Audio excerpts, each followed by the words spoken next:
Hello，大家好，我是洛菲。今天我们要来做王之凝视的顾问排行榜。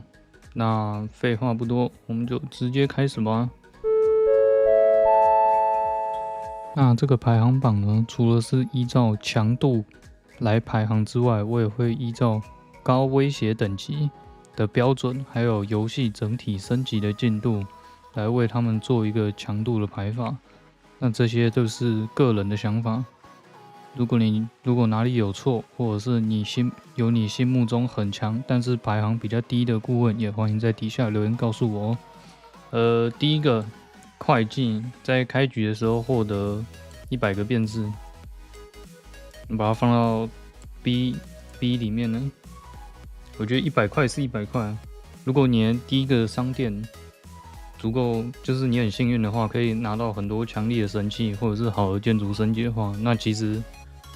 这个会计给了一百个变式，可以帮你在前期取得很大的优势。但问题就是，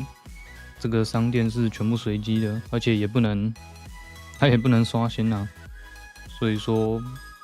在稳定性方面还是偏低的。我会把它放到 B 上面。它如果它是前期过渡还不错的一个选择，因为它蛮前面就可以解锁了。下一个怒言，B，我会把它排到 B，是因为它提升的法术的伤害幅度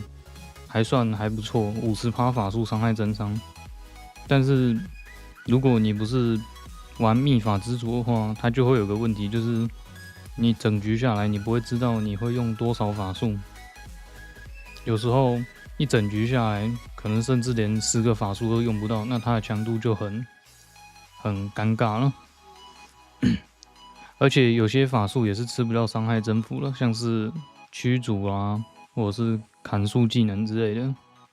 所以我会把它排在 B，是因为50%的伤害增幅是真的蛮多的。它在偏低难度下，搭配一些其他的打法，打轻小怪起来会是蛮爽。自主机械，我把它排到 A。它会在开局的时候给你多五个树林跟多5个小麦的蓝图。那一开始我觉得这个顾问蛮废的，说实话，毕竟5个小麦跟5个树林，你一开始就有了。但其实我去研究一下的时候，发现这个自主机械其实蛮强的，因为多5个树林跟小麦，就意味着你前期研究台，就是你前期的小麦跟树林那个木材的产量一定可以撑得过去。你的研究台就可以去研究其他东西，然后再者就是你不用拿进阶生产，就是会给1000个资源的大的那种树林跟小麦田。你如果不拿这种东西的话，那你的升级的选项它就不会出现树林的升级，像是产量提升25%啦，或者是临近地块效率提高，或者是麦田的升级。那它出现你想要的升级的几率就比较高，像是你可能拿了刺客营地好了，你就很想要它的升级。但是如果你加进去进阶生产的那些图纸的话，那你获得你想要升级的几率就变低。所以我觉得这个自主机械，因为这个原因，它就可以排到 A 了。那这个顾问跟贤者雷欧打起来，又会更超标，因为贤者雷欧的技能就是要求你要有很多的蓝图，所以这两个打起来就会非常非常的强。而且你就算撇开这些东西全部不谈，他给你的就是50个蓝图，在你急需用钱的时候，你可以把它卖掉，它最多可以换给你50块，所以其实也是还不错。所以我会把它排到 A 啊，它还不够到 S 啊，几乎到 S，但是就有些情况下还是不会考虑。那贝蒂我把它排到 C 啊。贝蒂是所有顾问中唯一一个会让你在前期吃到低 buff 的，就是这边所有的顾问，你选下去，它最多就是没做到事情而已。但是贝蒂你选下去，你在第一个商店之前，你的那些钱除了拿来重骰一些奖励选项之外，你那些钱什么事都做不了。所以这是非常不好了。那再者，就算第一个商人来了，他也跟会计会遇到一样的问题，就是商店是随机的，所以你也没办法保证说你牺牲小麦，然后换那么多钱，你也没办法保证你的钱可以帮你提升多少。那再者就是，我觉得小麦是很重要的，因为前期你黄金的来源就是小麦嘛，你就是盖小麦田，然后卖黄金，把它全部卖掉，可以很快的升级你的凝视。那你如果把小麦田移除的话，那代表你前期就只能获得木头或者是其他的资源。那第一，你前期产兵会产得很痛苦；第二是你的钱，你的黄金会变得很少，你就比较难提升凝视。所以这是我把它排到11的原因呢，就没有很好用。布兰米尔，我把它排到 B 啊。我个人觉得100滴血，就是布兰米尔的效果是给你城墙提升，生命上限提升100滴血，我觉得是还不错。而且它可以跟有一个神器是，当你的城堡受到伤害时，获得3个黄金，可以跟它搭配。那而且布兰米尔可以搭配有一个战略是，在敌人来之前，把所有的兵全部收到兵营里，去等待敌人攻击，然后等他们攻击城墙的时候，再把他们放出来。这样的话，那些敌人就会专心的打城墙，就不会去打其他的小怪，就不会去打你的那个小兵啊。你的小兵就可以在前期很好的保存战力。不过我觉得有这个顾问格还有很多更好的选项，所以我把它排在 B 啊。而且它排在 B 的另一个原因是因为它还是很早就可以解锁了，所以就这样。阴身女妖这东西我把它排在 D 啊，这东西基本上就是没用啊，它不是基本上，它实质上没有给你产出任何效益，而且就算你已经提前知道其他王的资讯，它也不会帮助你的战局太多。就像你知道2王，第2个王是屯金巨龙，那你知道你就不要放太多的后排。但是游戏内的掉落蓝图不是自助餐啊，你只能根据它给你的东西来调整策略。然后就算你提前知道首领讯息，然后你也有能力可以去改变你的策略的话，那你不如就把这个顾问的格子拿去放其他更强的东西，然后可以让你不管哪一只王来了都可以很轻松的打。所以这是我把它排在第一原因呢。第一个是好像也没有第一个，反正它就是完全没用啊。然后于禁开局给你2个火枪手，这个是排在 S 啊，因为这游戏最重要的就是前期，你前期多2只火枪手是非常好的输出来源，因为你前期可以获得输出，像是弩箭啊、投石兵啊、剑士。那火枪除了它的攻击力很高之外，它的距离也很远，几乎可以保证它不死。很长，在高难度打一打，那个火枪手可以从一开始打到游戏结束都还活着。那接下来就是它除了高攻，然后距离很长之外，它甚至有一定的血量，可以在前期坦住几下小怪的攻击。所以它的这2只火枪手保证了我们前期的稳定度，你就可以去专心发展你的经济，把你的凝视升很高，所以它在前期带给你的优势是非常大的。下一个以太排在 C 啊，它跟怒焰是一样的问题，就是你不会知道你到底会用多少法术，尤其是生产法术的建筑，像是高难度一开始我们都会偏好把魔法学院直接卖掉，因为魔法学院的升级在一开始其实是对我们是蛮伤的，把它卖掉就不会出现那个选项。所以之后如果你要有可以产出法术的选项，你就要用研究台，或者是靠敌人的那个蓝图掉落，这非常不稳定啊。而且就算你有这些就算你有，就是你拿到了可以生产法术的建筑，然后你也让它加快生产效率，有时候还是会被一些王搞，像是2王有个效果是让你的法术伤害减少，3王有个效果是你用完法术之后，那个格子就会被封住，所以就太不稳定了。除非你是秘法之主，不然我会不建议你拿这个。花胡子，把花胡子排到 B 啊！我觉得减少生产部队的时间跟消耗，在前期非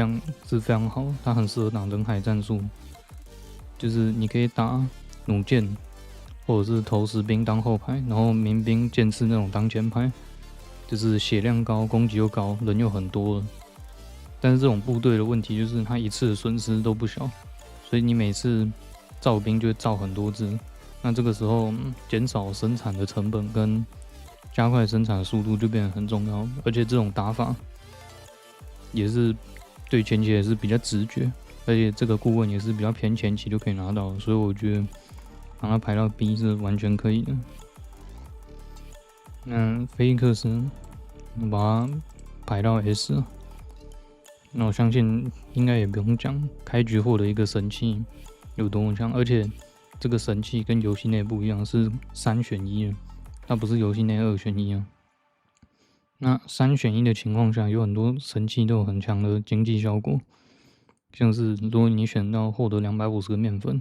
这东西就可以直接全部卖掉变750块，或者是你开局获得中央地块无需监视也可以运作那个，你开局就直接多一个格子可以用。然后还有其他的立即获得资源啊，或者是前期帮忙补战力啊，什么蟾蜍、临时弩箭手，或者是可以帮你后期就是选神器，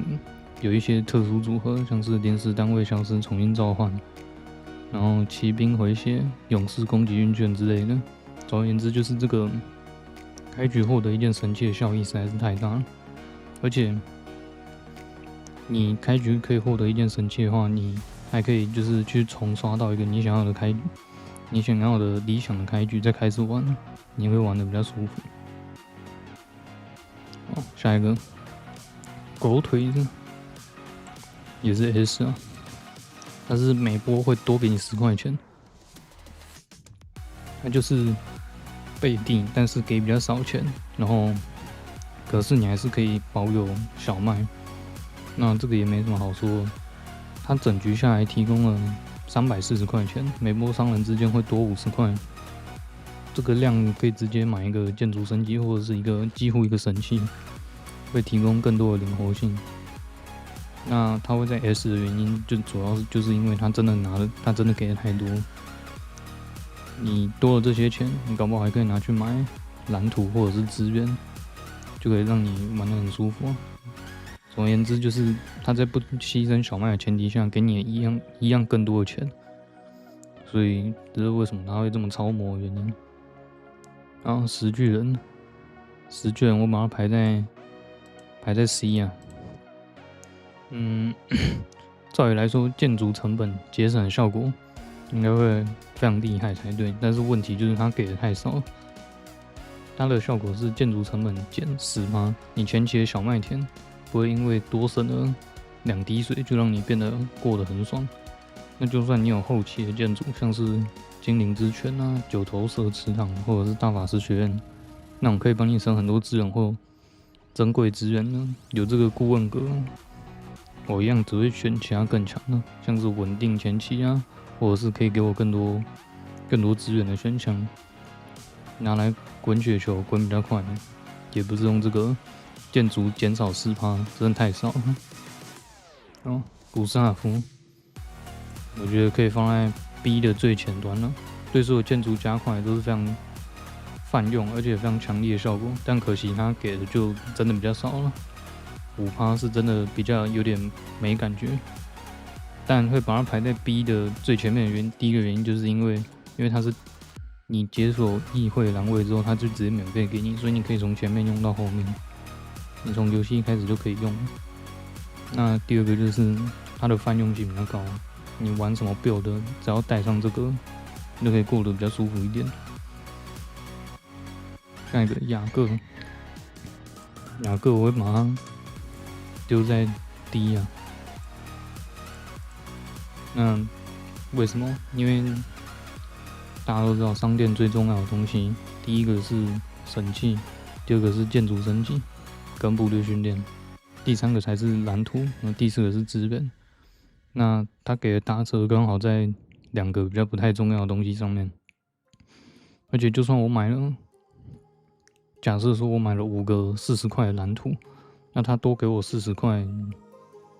也不太能干嘛，我不如就直接放狗腿子，好，他还会被动生钱给我，更爽。那杰斯特 D 啊 ，A.K.A 小丑，这东西是真的小丑，他给了你2个幸运之轮，然后就没了，就不知道要干嘛。那根据 Reddit 网友的计算，你大概每次有50%可以获得面粉跟金属，你可以把它卖成135块。那大概40%会获得小麦矿石跟黄金，可以就是45块。那根据期望值，它产生的黄金是每秒0.76个黄金，那金矿产生的黄金是每秒0.78的黄金，看起来没有差很多，对不对？但不是，因为它一开始就需要100个黄金来建造。而且我前期挖到的黄金，我都直接拿去升级我的凝视范围。我不会挖一辈子黄金，然后为了建造一个小丑之轮，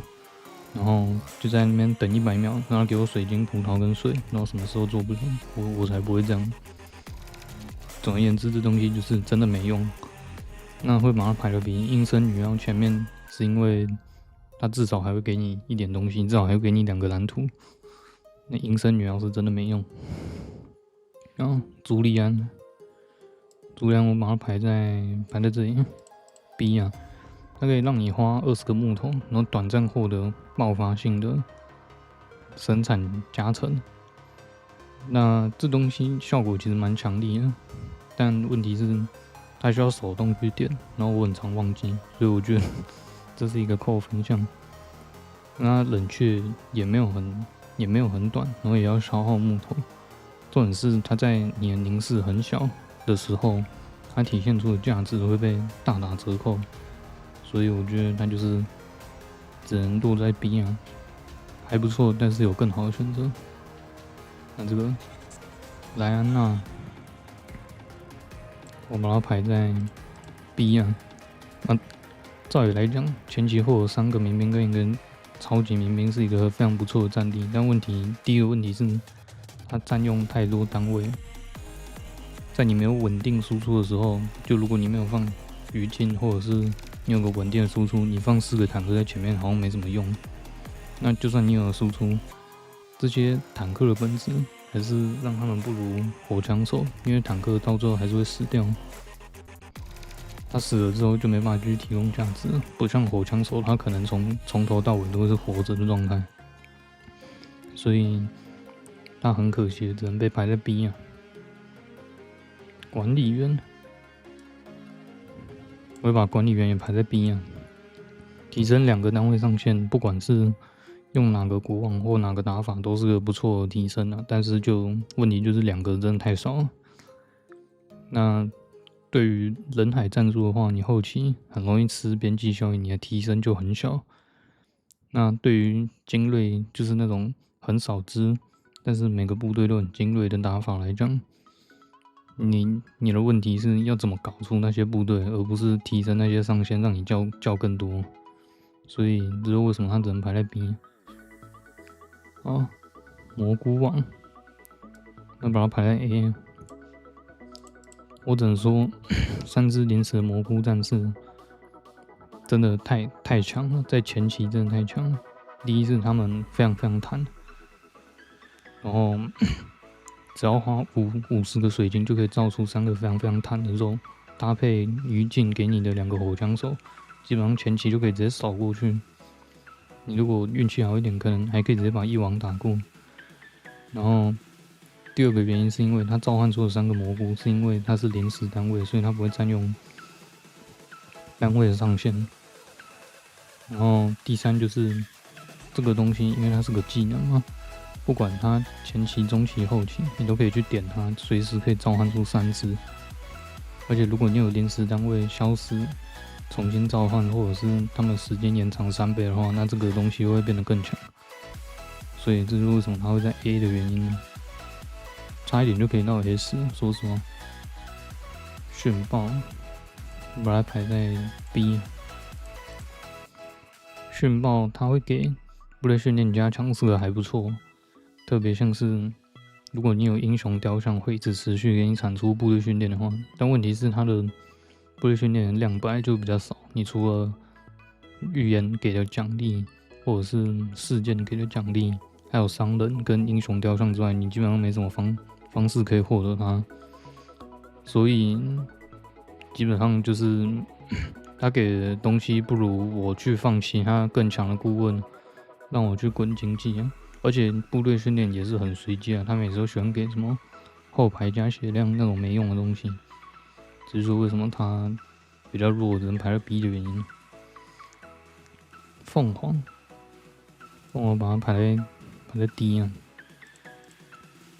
那凤凰7%几率复活死亡的单位，你可能复活到一只民兵、农民或者是九头蛇，这完全是靠运气。所以如果你随一点的话，一整局可能什么事都没有，就是你什么东西都没复活到。那换句话说，你运气够好，你就可以一直复活。你一只农民打赢伤亡理论上是没问题的，但问题就是太运气了。那你运气够好，你可以去试啊，反正不是我。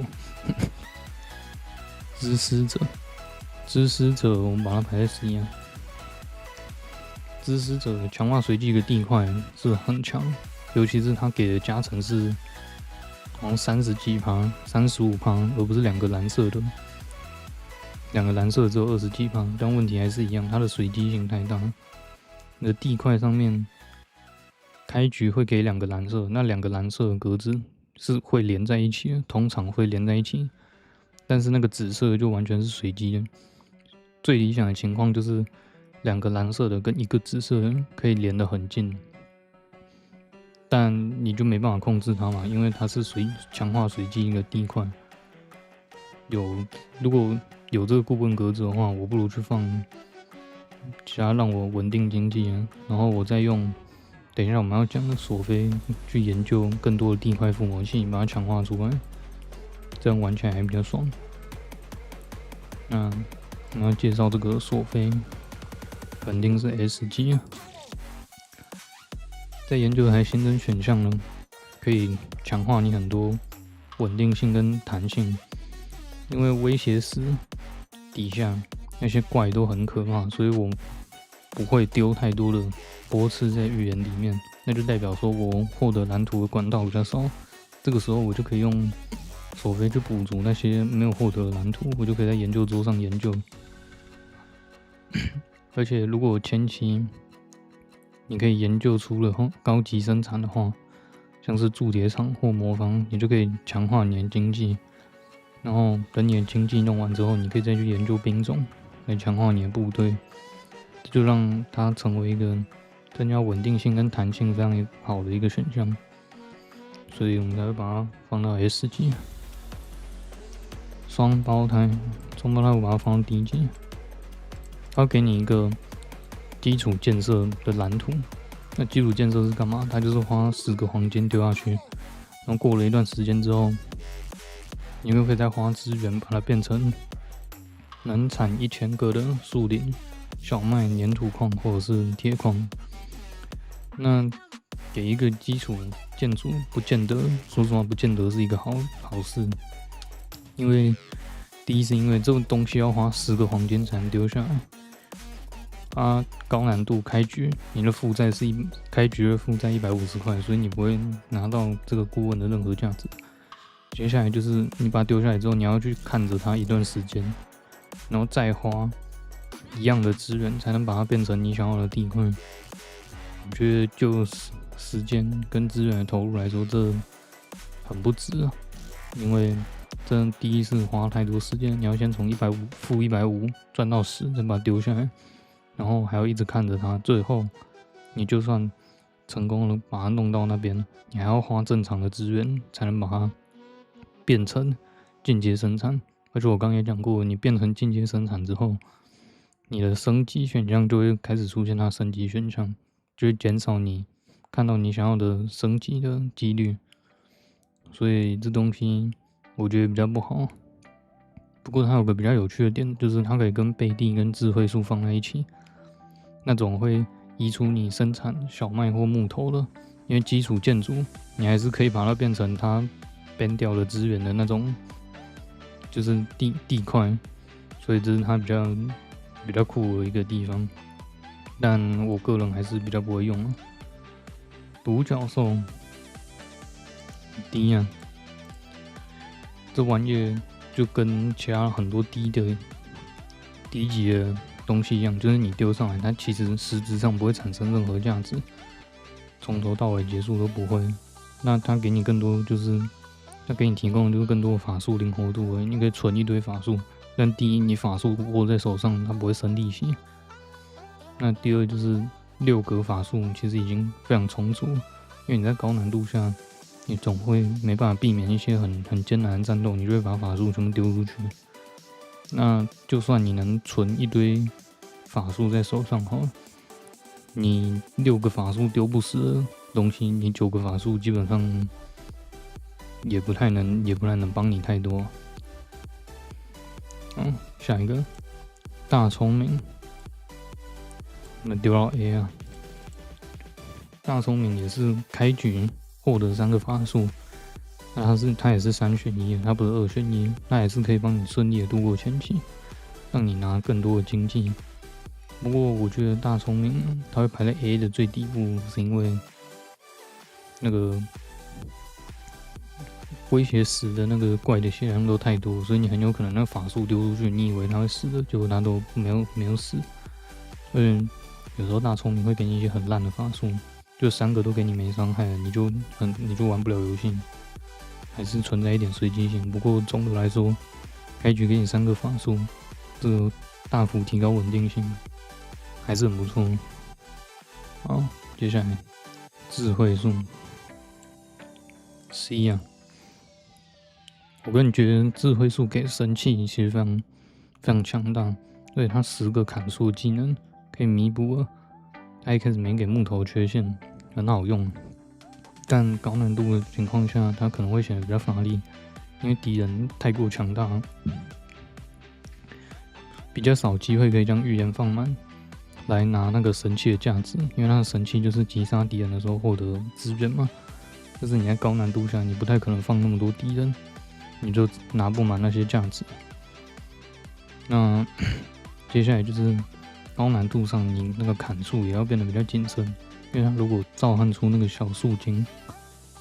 有可能会让你兵力损失惨重，因为它也是吃到那个游戏外的加成，血量加成跟伤害加成，有时候也是很可怕。不过我觉得它如果你可以运用得当的话，它可以是蛮强的。好，最后一个宙斯，一样是一样的问题，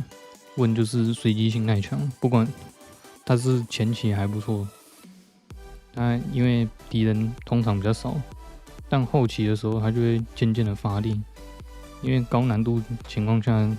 你1000点伤害就算电到最大值，其实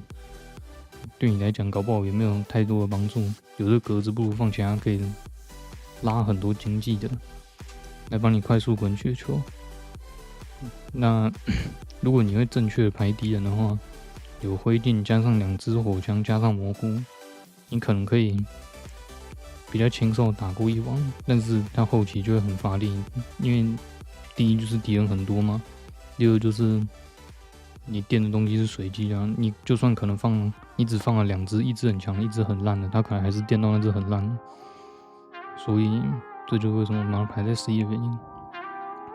好，那今天这期影片到这里差不多就结束咯。喜欢的话别忘了订阅加按赞。那朋友们有什么有趣的想法或有什么推荐游戏，也可以在底下留言哦。打牌靠菜轻松自在，我是洛菲，下期再见。